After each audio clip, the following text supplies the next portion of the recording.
श्रीमद् भगवत गीता सिर्फ एक धर्म के लिए नहीं है, बल्कि इसे धरती के हर इंसान को पढ़ना और समझना चाहिए, ताकि वो अपनी जिंदगी में सुख, शांति और सफलता को प्राप्त कर सके। कहा जाता है कि जिस घर में गीता का पाठ हर रोज पढ़ा जाता है या सुना जाता है, उस घर में भगवान श्री कृष्ण आते रहते हैं। श्रीमद् भगवत गीता एकमात्र ऐसा ग्रंथ है जो मनुष्य को जीने का सही तरीका बताती है। गीता जीवन में धर्म, कर्म और प्रेम का पाठ पढ़ाती है। श्रीमद् भगवत गीता का ज्ञान मानव जीवन और जीवन के बाद का जीवन दोनों के लिए उपयोगी माना गया है। गीता संपूर्ण जीवन दर्शन है और इसका अनुसरण करने वाला व्यक्ति सर्वश्रेष्ठ होता है।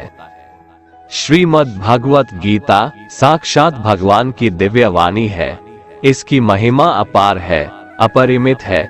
उसका यथार्थ में वर्णन कोई नहीं कर सकता। शेष, महेश, गणेश भी इसकी महिमा को पूरी तरह से नहीं कह सकते, फिर मनुष्य की तो बात ही क्या है। गीता सर्वशास्त्रमयी है। इसे सारे शास्त्रों का खजाना कहा जाता है। गीता का भली भांति ज्ञान हो जाने पर सभी शास्त्रों का तात्विक ज्ञान अपने आप हो जाता है। गीता को हम भगवान से भी बढ़कर कहें तो कोई अत्युक्ति नहीं होगी। भगवान ने स्वयं कहा है, मैं गीता के आश्रय में रहता हूँ। गीता मेरा श्रेष्ठ घर है। गीता के ज्ञान का सहारा लेकर ही मैं तीनों लोकों का पालन करता हूँ। इसके सिवा गीता में ही श्री भगवान अपने मुक्त कंठ से यह घोषणा करते हैं कि जो कोई मनुष्य मेरी इस गीता रूप आज्ञा का पालन करेगा, वह निसंदेह मुक्त हो जाएगा। यही नहीं, भगवान कहते हैं कि जो कोई इसका अध्ययन भी करेगा, उसके द्वारा मैं ज्ञान यज्ञ से पूजित होऊंगा। भगवान कहते हैं, जो मनुष्य गीता का रहस्य भक्तों को धारण कराता है और उनमें इसका विस्तार एवं प्रचार करता है, वह मनुष्य मुझे अतिशय प्रिय है। भगवत गीता में कुल 18 अध्याय है और 700 श्लोक है, जो सभी के लिए पढ़ पाना थोड़ा मुश्किल है। इसीलिए आज के इस बेहद ही खास वीडियो में हम श्रीमद् भगवत गीता के 51 विचारों के बारे में बात करने वाले हैं, जिन्हें जानकर आप श्रीमद् भगवत गीता का सही मतलब समझ पाएंगे। इसलिए इन विचारों को आप हर रोज रात में सोने से पहले सुने। तो चलिए जानते हैं भगवत गीता के 51 पावरफुल विचारों को।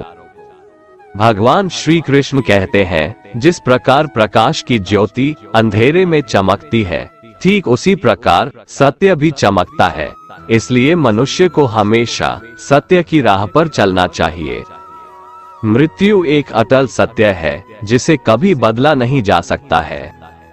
इस संसार का जब से निर्माण हुआ है, तब से जन्म मृत्यु का चक्र चलता आ रहा है। जिस प्रकार मनुष्य अपने पुराने वस्त्रों को त्याग कर नए वस्त्र धारण करता है, ठीक उसी प्रकार आत्मा पुराने व्यर्थ शरीर को त्याग कर नए शरीर को धारण करती है। ये प्रकृति का नियम है। इस सत्य को स्वीकार करके भयमुक्त होकर आज में जीना चाहिए। ज्ञानी व्यक्ति ना तो मरने वाले का शोक करते हैं और ना ही उनका शोक करते हैं जो अभी जिंदा है, क्योंकि वो जानते हैं जो मर गया वो फिर से जन्म लेगा और जो जिंदा है वो एक दिन जरूर मरेगा। कर्म ही सबसे बड़ा धर्म है। भगवान श्री कृष्ण गीता में अर्जुन को उपदेश देते हुए कहते हैं, व्यक्ति कर्म करने के लिए ही पैदा हुआ है और बिना कर्म किए कोई रह नहीं सकता। मनुष्य को परिणाम की चिंता किए बिना अपने कर्तव्यों का पालन करना चाहिए। हमेशा अच्छे कर्म करने चाहिए, क्योंकि कर्म वह फसल है जिसे इंसान को हर हाल में काटना ही पड़ता है। क्रोध मनुष्य को नरक की ओर ले जाने वाला द्वार है। क्रोध करने से व्यक्ति का मन अशांत हो जाता है। वो आवेश में आकर कई बार अपना ही नुकसान कर बैठता है। भगवान श्री कृष्ण कहते हैं, मनुष्य को क्रोध करने से बचना चाहिए। कितना भी गुस्सा आए, स्वयं को शांत रखने का प्रयास करें। इस संसार में आज जो तुम्हारे पास है, कल वो किसी और का था, परसों वो किसी और का होगा। तुम यहाँ खाली हाथ आए थे और खाली हाथ जाओगे। मन पर नियंत्रण रखना जरूरी है। मनुष्य का मन वायु की तरह चंचल है। यह मन ही है जो मनुष्य को काम वासनाओं की तरफ भटकाता रहता है। अगर जीवन को सफल बनाना है तो मन पर काबू करना बहुत जरूरी है। मन को वश में करने से दिमाग की शक्ति केंद्रित होती है, जिससे कार्यों में सफलता मिलने लगती है। गीता के अनुसार जिस व्यक्ति ने अपने मन पर काबू पा लिया, वह मन में पैदा होने वाली बेकार की चिंताओं और इच्छाओं से भी दूर रहता है।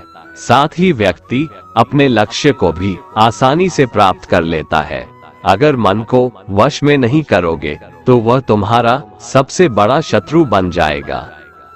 हमेशा शक करने वाला व्यक्ति कभी शांति प्राप्त नहीं कर पाता है, इसलिए संदेह करने से बचें। अधिक संदेह करने से मन की शांति भंग हो जाती है और व्यक्ति भ्रमित होकर अपने संबंधों को नष्ट कर डालता है। तन की सुंदरता मन को आकर्षित करती है, जबकि स्वभाव की सुंदरता हृदय को आकर्षित करती है। इसीलिए मनुष्य का स्वभाव हमेशा निर्मल होना चाहिए। कौन क्या कर रहा है, कैसे कर रहा है और क्यों कर रहा है, इन सब से आप जितना दूर रहेंगे उतना ही खुश रहेंगे। जिंदगी में हम कितने सही हैं और कितने गलत हैं, ये सिर्फ दो लोग जानते हैं, एक परमात्मा और दूसरी हमारी अंतरात्मा। भगवान श्री कृष्ण कहते हैं, जिस मनुष्य के अंदर ज्ञान की कमी और ईश्वर में श्रद्धा नहीं होती, वो मनुष्य जीवन में कभी भी आनंद और सफलता को प्राप्त नहीं कर पाता। मोह विनाश का कारण होता है। मनुष्य के दुखों का मूल कारण उसका मोह ही है। वो जितना अधिक मोह करेगा उतना ही अधिक कष्ट भी भोगेगा।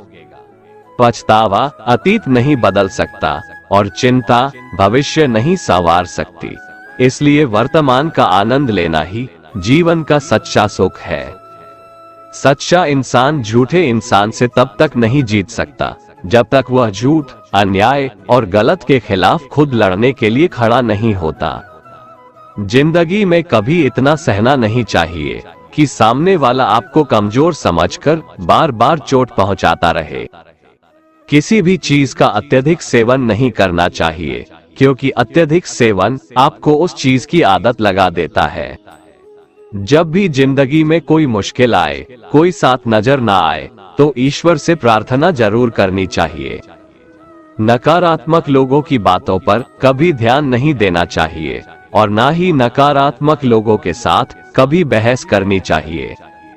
जिंदगी में कभी किसी के भरोसे मत बैठे रहो, क्योंकि तुम्हारे कर्म तुम्हें खुद करने हैं। जो लोग दूसरों पर आश्रित रहते हैं, वो जीवन में कभी आगे नहीं बढ़ पाते। गीता के अनुसार जैसे जैसे मनुष्य की आयु बढ़ती है, वैसे वैसे उसे इस बात का एहसास होता है कि उसने व्यर्थ ही उन लोगों को महत्व दिया जिनका उसके जीवन में कोई योगदान ही नहीं था। श्री कृष्ण कहते हैं, जिंदगी में कभी किसी इंसान का मोहताज मत बनना, वरना उसके सामने हमेशा झुककर चलना पड़ेगा। ज्यादा मीठे बोलने वालों से और ज्यादा तारीफ करने वालों से हमेशा दूर ही रहना चाहिए। जो आपके मुंह पर अपनापन दिखाए और पीठ पीछे आपको नुकसान पहुंचाए, ऐसे लोगों से दूर रहने में ही भलाई है। जिस रिश्ते में मर्यादाएं टूट जाती हैं, सही और गलत का फर्क समाप्त हो जाता है, वहां सर्वनाश होना तय है। श्री कृष्ण कहते हैं, जो तुम्हारा साथ देता है तुम उसका साथ दो, जो तुम्हें धोखा देता है तुम उसे त्याग दो। जिस जगह आपका सम्मान नहीं हो, वहां पर कभी जाना नहीं चाहिए, वरना लोग आपको कमजोर और बेवकूफ समझेंगे। जहां बारिश ना हो वहां फसल खराब हो जाती है, और जहां संस्कार ना हो वहां नस्ल भी खराब हो जाती है। जो लोग ये कहते हैं मेरे पास वक्त नहीं है, असल में उनके खास रिश्तों की गिनती में आपका नाम ही नहीं है। बात इतनी मधुर रखो कि कभी वापस भी लेनी पड़े तो आपको कड़वी न लगे। खुद में थोड़ा स्वाभिमान होना जरूरी है, वरना लोग आपको वहां भी दबाने की कोशिश करेंगे जहां आपका अधिकार है। जब तक तुम अपने आप से नहीं हार जाओ, तब तक दुनिया की कोई ताकत तुम्हें हरा नहीं सकती है। हे अर्जुन, न तो ऐसा है कि मैं किसी काल में नहीं था या तू नहीं था, अथवा ये राजा लोग नहीं थे, और ना ऐसा है कि इससे आगे हम सब नहीं रहेंगे। वर्तमान शरीर की उत्पत्ति से पहले भी हम सब थे और पीछे भी रहेंगे। शरीर के नाश होने से आत्मा का नाश नहीं होता। आत्मा अजर अमर है। आत्मा न तो मरता है और न ही जन्म लेता है, क्योंकि आत्मा अजन्मा, नित्य, सनातन और पुरातन है। शरीर के मारे जाने पर भी यह नहीं मरता।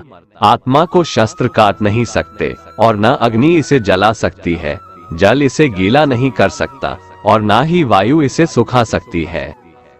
भगवान कहते हैं, जो मनुष्य सुख और दुख में शांत रहता है, जिसके राग, भय और क्रोध नष्ट हो गए हैं, जो मनुष्य शुभ और अशुभ वस्तु को पाकर न प्रसन्न होता है और न द्वेष करता है, जिन्होंने अपनी इंद्रियों को वश में कर लिया है, वो स्थिर बुद्धि मनुष्य मुनि के समान है।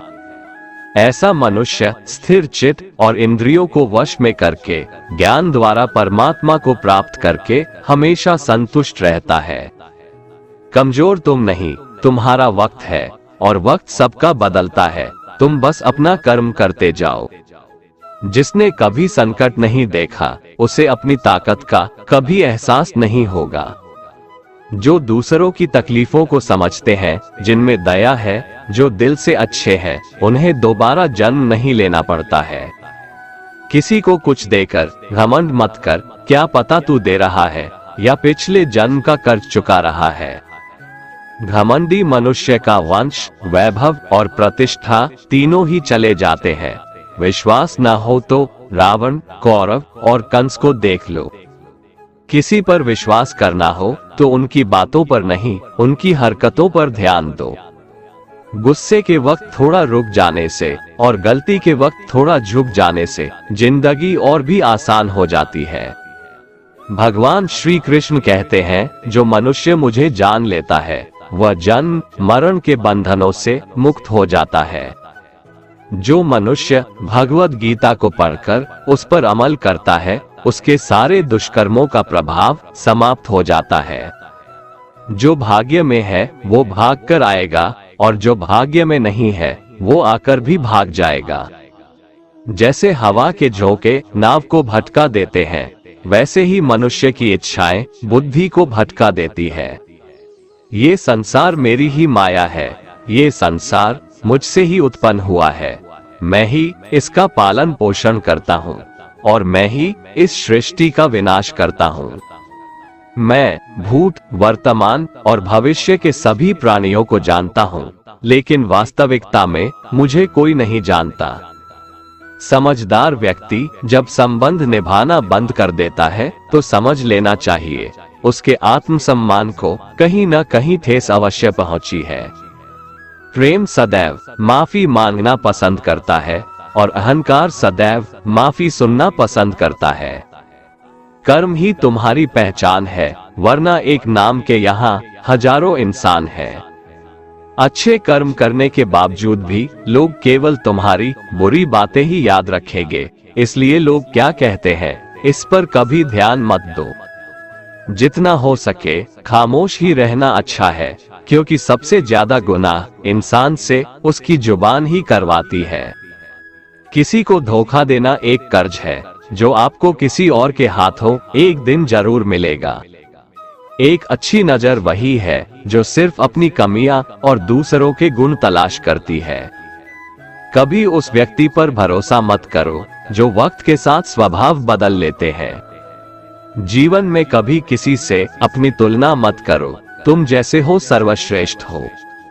सबको अपना जीवन बदलने के लिए समय मिलता है, परंतु समय बदलने के लिए दोबारा जीवन नहीं मिलता है। जो होने वाला है वो होकर रहता है और जो नहीं होने वाला है वह कभी नहीं होता। ऐसा निश्चय जिनकी बुद्धि में होता है उन्हें चिंता कभी नहीं सताती है। अच्छी नियत से किया गया काम कभी व्यर्थ नहीं जाता है और उसका फल आपको जरूर मिलता है। जीवन की सबसे बड़ी गलती वही होती है जिस गलती से हम कुछ सीख नहीं पाते हैं। तुम आज जो भी कर्म कर रहे हो उसका फल तुम्हें कल प्राप्त होगा, और आज जो तुम्हारे पास है वो तुम्हारे द्वारा किए गए कर्मों का फल है। भगवान श्री कृष्ण कहते हैं, कर्मयोग ही वह योग है जिसके माध्यम से हम अपनी जीवात्मा से जुड़ पाते हैं। कर्मयोग हमारे आत्मज्ञान को जागृत करता है। इसके बाद हम न केवल अपने वर्तमान जीवन के उद्देश्यों को, बल्कि जीवन के बाद की अपनी गति का पूर्वाभास प्राप्त कर सकते हैं। इस योग में कर्म के द्वारा ईश्वर की प्राप्ति की जाती है। श्रीमद् भगवद गीता में कर्मयोग को सर्वश्रेष्ठ माना गया है।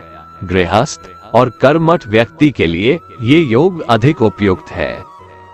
कर्म योग सिखाता है कि कर्म के लिए कर्म करो, आसक्ति रहित होकर कर्म करो।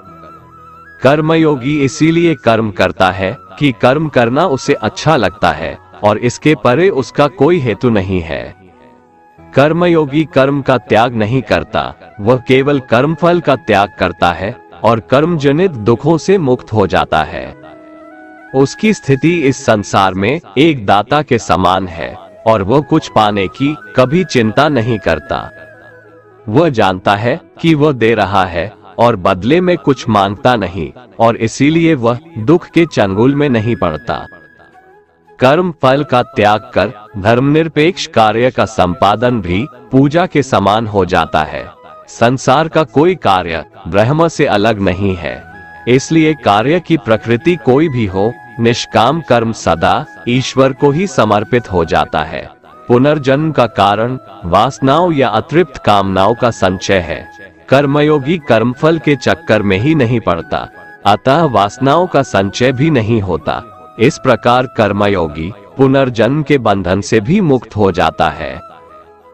अपना काम बनाने के लिए लोग आपकी तारीफ करेंगे, आपसे रिश्ता बनाने की कोशिश करेंगे, लेकिन उनके व्यवहार को सच मानकर अगर आप फंस जाएंगे तो आगे चलकर आपको ही नुकसान होगा।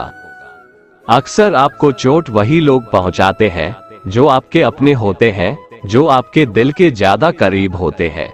गीता का ये सबसे महत्वपूर्ण ज्ञान है, क्योंकि महाभारत की लड़ाई पराये लोगों में नहीं थी, ये भाइयों की लड़ाई थी, एक ही परिवार की लड़ाई थी। चाहे आप किसी की मदद करो या मत करो, लेकिन जानबूझकर कभी किसी का दिल नहीं दुखाना चाहिए, क्योंकि जब किसी का दिल आपकी वजह से दुखता है तो हमेशा याद रखना कि आपको भी वो दर्द एक दिन जरूर मिलेगा। जो आपके साथ अधर्म करे, पाप करे, गलत करे, उसे दंड जरूर देना चाहिए। अगर आप उसे सहते हैं तो वो आपके साथ और गलत करता है और आप उससे भी बड़े पाप के भागीदार बन जाएंगे। इसलिए ज्ञानी व्यक्ति को चाहिए कि वो अपने साथ हो रहे गलत का विरोध करना सीखें। जीवन में कभी वो मत करो जो लोग करते हैं, हमेशा वही करो जो तुम्हारे लिए सही है। भगवान श्री कृष्ण कहते हैं, जो इंसान अपनी रक्षा खुद नहीं कर सकता या फिर अपनी रक्षा करने का प्रयास भी नहीं करता, ऐसे मनुष्यों की रक्षा भगवान भी नहीं करते। जो इंसान खुद के महत्व को नहीं जानता, वैसे इंसान को कोई भी महत्व नहीं देता है। बुरा इंसान कभी अपनी बुराई नहीं छोड़ता, आप चाहे उसके साथ कितना भी अच्छा चलो, वो आपको तकलीफ जरूर देगा। इसलिए जो जैसा है उसके साथ वैसा ही व्यवहार करना चाहिए। जो इंसान समय की कदर नहीं करता, समय भी उस इंसान की कदर कभी नहीं करता है, और वैसा इंसान जीवन में कभी भी सुख, शांति और सफलता को प्राप्त नहीं कर पाता है। संगति का मनुष्य के जीवन पर बहुत गहरा प्रभाव पड़ता है। अच्छा इंसान अगर बुरे लोगों के संगत में रहेगा तो वो भी एक दिन बुरा बन जाएगा। इसलिए हमेशा अच्छे लोगों के संगत में रहें। इस दुनिया में परमात्मा के सिवा किसी को अपना मत समझो, यहाँ कोई अपना नहीं है, क्योंकि जब दुनिया के सारे रास्ते बंद हो जाते हैं तो ईश्वर की तरफ जाने वाला रास्ता हमेशा खुला रहता है। इस दुनिया में हारे हुए इंसान की, तकलीफ में पड़े हुए इंसान की कोई मदद नहीं करता, और अगर कोई इंसान थोड़ा सा सफल हो जाए तो उससे कोई खुश नहीं होता। इसलिए अपना दुख किसी को बताओ मत और अपनी खुशी किसी के आगे जताओ मत। मनुष्य का आहार हमेशा सात्विक और संतुलित होना चाहिए। जिस इंसान को ये समझ नहीं है कि क्या खाना चाहिए, कितना खाना चाहिए, कहाँ खाना चाहिए और कैसे खाना चाहिए, वो परमात्मा को कभी नहीं पा सकता। भगवान श्री कृष्ण कहते हैं, जिस प्रकार समुद्र की स्थिति अचल है, भारी से भारी आंधी तूफान आने पर या अनेक नदियों के जल प्रवाह उसमें प्रविष्ट होने पर भी वह अपनी स्थिति से विचलित नहीं होता, मर्यादा का त्याग नहीं करता, उसी प्रकार परमात्मा के स्वरूप में स्थित योगी की स्थिति भी सर्वथा अचल होती है। बड़े से बड़े सांसारिक सुख दुखों का संयोग वियोग होने पर भी उसकी स्थिति में जरा भी अंतर नहीं पड़ता। वह योगी परमात्मा में नित्य निरंतर अटल और एकरस स्थित रहता है। जो मनुष्य संपूर्ण कामनाओं को त्याग कर ममता रहित, अहंकार रहित और स्पृहा रहित होकर विचरण करता है, वही मनुष्य शांति को प्राप्त कर पाता है। जो मनुष्य श्रद्धा भाव से मेरी भक्ति करता है, मैं उसे वो हर चीज देता हूँ जो उसके पास नहीं है, और जो उसके पास है मैं उसकी रक्षा भी करता हूँ। जो मनुष्य मुझसे परम प्रेम करके इस परम रहस्य युक्त गीता शास्त्र को मेरे भक्तों में कहेगा, वह मुझको ही प्राप्त होगा, इसमें कोई संदेह नहीं है। उससे बढ़कर मेरा प्रिय कार्य करने वाला मनुष्यों में कोई भी नहीं है, तथा पृथ्वी भर में उससे बढ़कर मेरा प्रिय दूसरा कोई भविष्य में होगा भी नहीं। जो मनुष्य श्रद्धायुक्त दोषों से रहित होकर इस गीता शास्त्र का श्रवण भी करेगा, वह भी सभी पापों से मुक्त होकर मेरे परम धाम को प्राप्त होगा। दोस्तों, अगर आपको हमारा ये वीडियो पसंद आया तो कमेंट में जय श्री राधे कृष्ण लिखें, और ऐसे ही प्रेरणादायक वीडियो देखने के लिए हमारे चैनल को सब्सक्राइब कर लें। जय श्री राधे कृष्ण।